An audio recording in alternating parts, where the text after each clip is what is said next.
Welcome to the Find Your Leadership Confidence podcast with Vicki Noethling.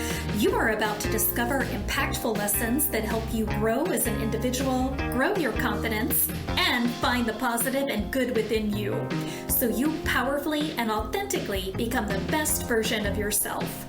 Be sure you visit our website at www.findyourleadershipconfidence.com. While you're there, subscribe to us via your favorite network. Now tune in, get ready, and enjoy the journey of emerging as a leader of exception in the 21st century. Welcome, everyone, to the Find Your Leadership Confidence podcast. I'm your host, Vicki Noethling, coming to you from Roswell, Georgia. The goal of this podcast is to bring topics and guests that will empower you to become that confident leader and take your business and your life to the next level. Today, I have with me Erik DaRosa, and let me tell you a little bit about Erik. He is known by friends as Yoda and is the founder and CEO of From Survivor to Thriver, a mental health advocate, speaker, author, and co-host of the popular From Survivor to Thriver podcast. Through his work and his own lived experience, Erik is upending the front end of the mental health space and building a bridge between those who seek resources and those who provide both help and hope. Each week on his podcast, he tackles different mental health topics through honest and relatable kitchen table conversations with real people who are helping to shatter mental health stigmas and find their voices. He aims to normalize discussions around mental health topics and reminds his audience they are not alone. There is strength in community, and it's perfectly okay to not always be okay. Today, our topic is going to be the importance of mental health conversations. Please join me in welcoming my guest, Erik DaRosa. It's such an important topic, and I am 66, and my parents' generation especially, and even baby boomers, had just this stigma that if you went and sought mental health help, you were crazy. They're going to put you in a home, lock the key, and never be seen. And it's so sad because then people struggle and have pain and agony for years and years, affecting not only their mental health, but their physical health. And so I just was really anxious for us to have this conversation. Thank you. And you're exactly right. I'm 52, so I was a Gen Xer and was born in the early 70s. And like you, growing up at a time when people never spoke about their mental health struggles or their mental health issues. And so for people like me who grew up during that time, we just learned from an early age that we just kept it as a secret. And unfortunately, for far too many of us, that secret goes on and on and on for decades, which it did in my case all the way until I was 33 and could no longer hide it anymore. Yeah. So before we get into all of this important discussion and conversation, I always ask where are you calling in from? Where do you call home? Sure. So home for me is Snowmass Village, Colorado. I am 8,300 feet up in the Rocky Mountains. And if people are not familiar with Snowmass Village, they will be very familiar, I know, with our sister town, which is 9 miles away, called Aspen. There was a very famous movie, and it's home of the Aspen Snowmass Ski Resort, where I spent 12 years of my career as an instructor and guide. Awesome. Wonderful. So why is it important to shatter the stigma around mental health conversations?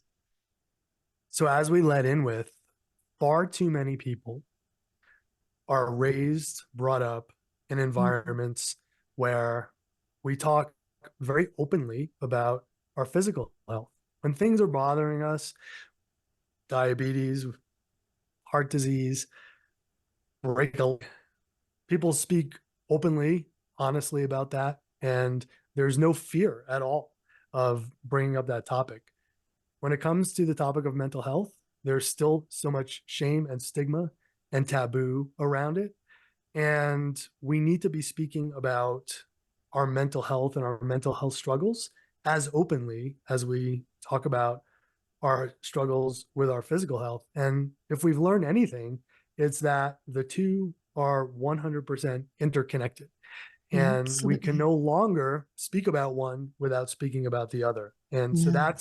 that's really, from my own lived experience of not sharing it for so long and dealing with the consequences, both physically and emotionally, of not sharing it. I'm here today to really say we need to speak about it so that other people no longer have to go through or walk in the same path that I did for so long.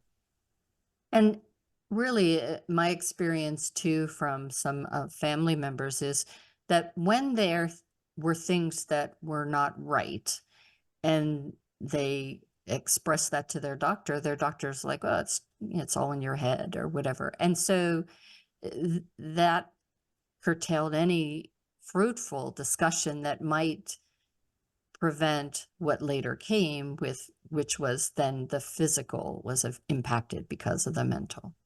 So very true. And what you just said is spot on. When we're struggling with mental health issues, the one thing all of us are seeking is someone who will listen, and Yeah. someone who will listen without passing judgment. And that example that you brought up with a primary care physician going in saying, for let's say it's a regular physical, and then just mentioning, I feel like something is off, and they look at you and say, well, it's all in your head. Well, Mhm. from that point on, all it takes is for one person to say, what you're feeling is not really what you're feeling. And you no longer want to be able to share that with people. And I am happy to say that in the recent year and a half, a lot of primary care physicians are now openly speaking with their patients, not only about their physical health during the questionnaire, but also about their mental health, and things such as anxiety and depression are coming up more and more in those primary care conversations, which then leads to the ability to seek out help and treatment from other types of professions. And if you take it from the other side too, there are doctors that say, hey, I think talk therapy, I think you might be best served by talking to a psychologist, psychiatrist. And that person on the other side's like, no, no, no. Well, and there's also, as you said, you know, there's so many stigmas, and I call them stigmas wrapped in stigmas. It's like a riddle. And there's such a stigma around the word therapist. There's the stigma around the word psychiatrist, psychologist. If we go way back in the 70s and 80s, people used to just talk about my shrink, right? And they would whisper that. And so we need to really do the work and help educate people around those types of terms as well. And one of the things that I do in my advocacy work, as well as on the podcast, is I bring in lots of professionals, because I want our audience to see that many of the people who have gone into that field are the very same people who themselves Yeah. have dealt with mental illness, mental health struggles, trauma. And it's not just a blank face that you're sitting across from, right, Yeah. sharing your story, but in many instances, it's somebody who can completely and totally empathize with exactly what you're going through. So explain for the audience what are some physical and mental or cognitive manifestations that you would have when you're anxious, when you have anxiety.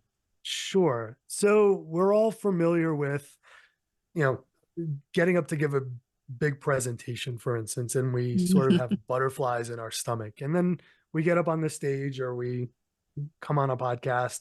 And once the conversation starts rolling, that Goes disappears away. and it goes away. When it comes to anxiety, anxiety really encompasses the entire body. And Yeah. so, speaking from my own personal experience, when I was in the throes of severe anxiety, my whole body would be extremely tense and extremely rigid. I would have some of the worst headaches possible. They weren't migraines. They were, let's call them tension headaches, at a Times level of 10. 100.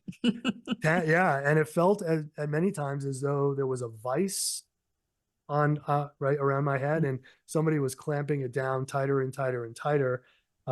Lots of body aches. I would go from being hot to being cold. uh, I'd wake up in the middle of the night sometimes, the sheets completely and totally soaked through, my body constantly being in that fight or flight mode. My Mm. stomach, it wasn't just butterflies, it was stomach pain, stomach aches that wouldn't go away. And in my teen years and in my 20s, I really thought that I had something physically wrong with me. I never at all linked what I thought was me just being broken, and me thinking much differently from other people, being um, the reason why I felt so physically ill all the time. And it wasn't until I started speaking about it, a decade after that, that I was able to finally start putting all those pieces together. And my body was Mhm. able to recover in the same way that my mind was able to recover. So you talk about a fluid healing journey. Talk to us. What did you mean by that? Sure. So one of the and there are so many mistakes that I made when I actually first started on my own journey. The Mm, first was I thought that when you start seeing a therapist and that you start going on medication, that you are then cured. I mm, didn't think of it as a long-term type of like a physical illness, where if you're a diabetic, right, you go so on to medication, and you have a continuous glucose monitor and all of those things. I thought of it more in terms of I broke my leg, and 6 weeks later the leg heals and I walk away. And so the first year I was seeing my therapist, I felt much better and I was on my medication. And so I thought, well, I'm feeling really good, so I must be cured, and and stop stop. seeing my therapist and stop taking my medication. And Mm, that led to a second dissociative episode in the following year. And then I realized, wait a second, this is not something that you actually become cured from. You can heal yourself, and that whole idea of healing is, you're constantly healing. And then I realized it's a journey, and the journey has a beginning, but the journey has no end. And I yeah. always joke, it's as though it's like Lord of the Rings, except there's no ring. Like, you never get the ring. The ring doesn't really exist. And so I started to think about ways to be able to describe what that journey is like. Because just like any journey, there are times when the road is very straight and you're covering, hundreds and hundreds of miles, without any interruption. And then suddenly there's a roadblock. Yeah. Something gets in the way. And you might have to take a detour. You might have to stop for a second. You might have to back up and find a different way. And so I started to think about it living here in Colorado, very much like a river or a stream or the snow melting Mhm. off the mountains in the spring and summertime, where water is very fluid and it finds a way, right, to be able to navigate. And if there's an obstacle in the way, it figures out how to go above the obstacle, around the obstacle, but it doesn't let that obstacle stand in its way. And so that's how I like to describe my healing journey. It's very fluid. It's always changing. The path doesn't always look the Yeah. same, and sometimes, the water is extremely calm and sometimes it's a little bit rough, but I've learned that I can move through it, and I've come through it many, many times in the past couple of decades. Yeah. And, as you were describing things, a lot of times I think people do feel alone. So talk about the importance of community as, you know, for everyone, not just people that are struggling with anxiety and things, but just the importance of community. Sure. So I'll start it off by saying community is everything. Yeah. And in the context of those of us who struggled with mental health issues, we always think we're the only ones. We think we're Yeah. alone. Nobody could possibly have the thoughts I have. Nobody could possibly be feeling the way that I'm feeling. And in the end, we're completely wrong because there are so many people out there just like Mhm. us going through very similar struggles. There's also the shame that's associated with it. And we don't want to tell anybody. We don't want to share that Mhm. with anybody because what are they going to think about us, right? And especially in today's society where people make judgments so quickly Mm. based on social media or just a random interaction with someone. But it's community that really helps to create the healing. And whether it's a community of very, very, very close friends and family, or for me, a community of skiers or a community of, readers or whatever that community might be, like-minded people who you can share Mhm. your experience with so that you don't feel so alone. And especially coming out of the COVID pandemic, we Yeah. know that there is such a crisis when it comes to isolation and loneliness and people seeking out community. They don't necessarily know where to turn. And finding community and finding those people who are just like you, it's so incredibly powerful. I was recently skiing with some friends from Canada a couple of weeks ago, and we happened to be out on an incredibly beautiful powder day, and we were sitting on the chairlift after skiing one of our runs, and we all started talking about how great that experience was for each one of us, and how even if we were by ourselves it would have been really fun, but how exponentially amazing the experience became when we had that opportunity to do it together and we all experienced it together. We saw each other smile, we heard each other kind of hoot and holler as we were moving down the trail. And so there's something transformative that happens when you are able to do things and find a shared community. And Yeah. And I think the other piece that's really important is that community allows you to live a better quality life. yes, yes, and not only a better quality of life, but that community allows you to live who you are.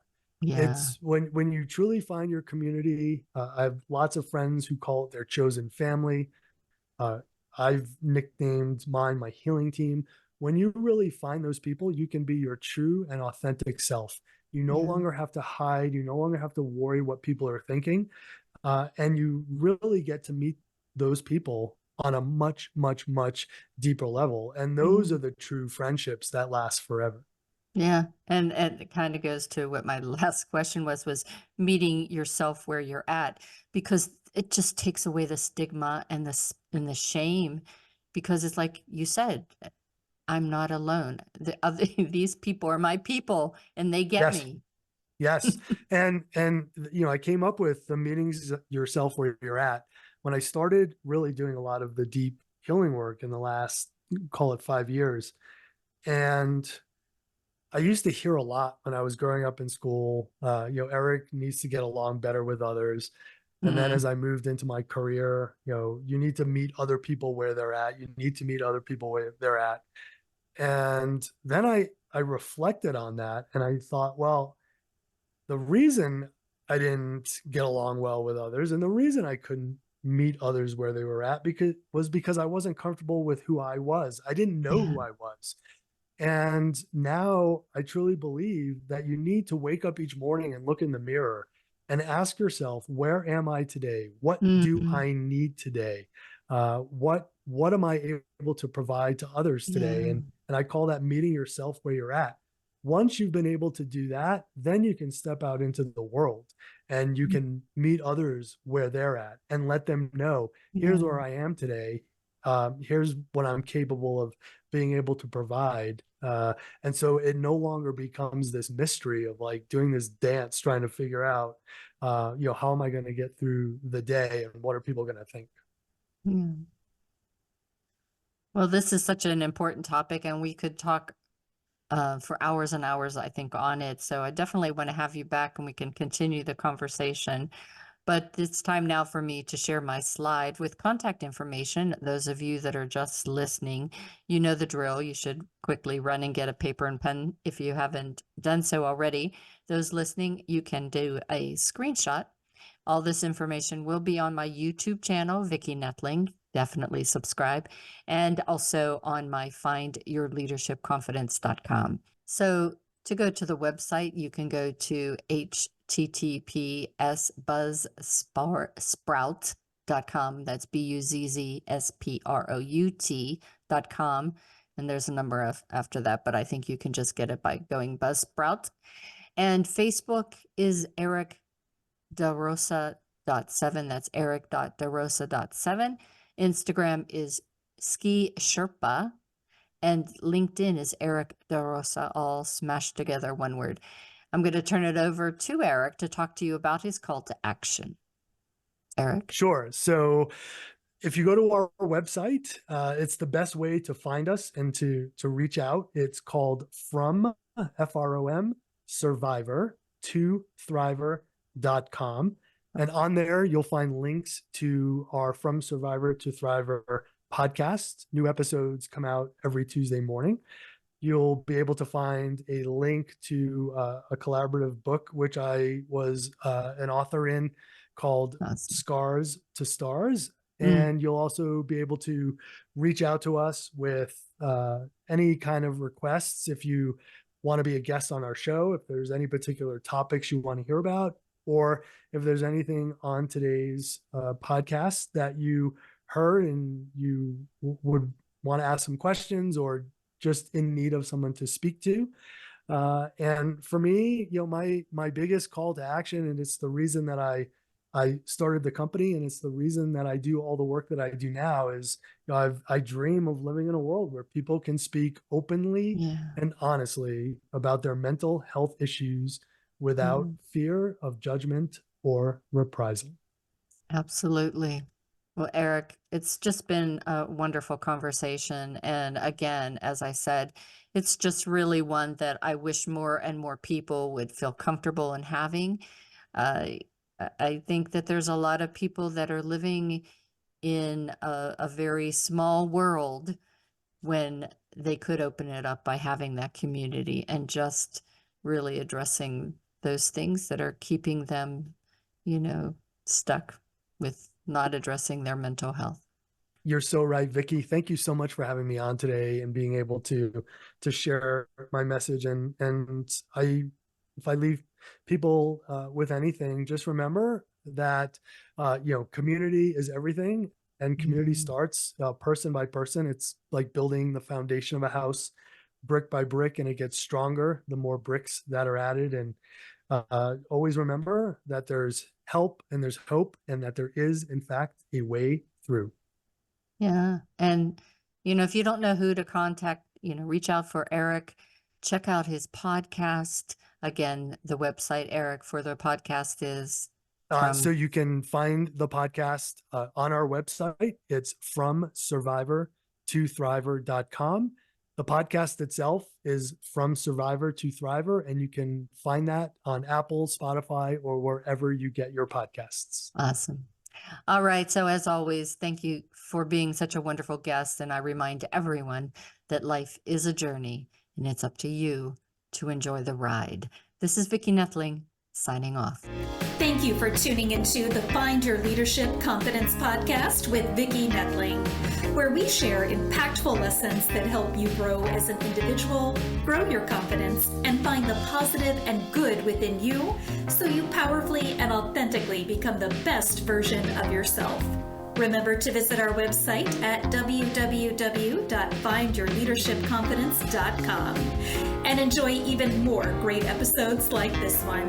Again, while you're here, subscribe to us via your favorite network. We look forward to seeing you next time on the Find Your Leadership Confidence podcast.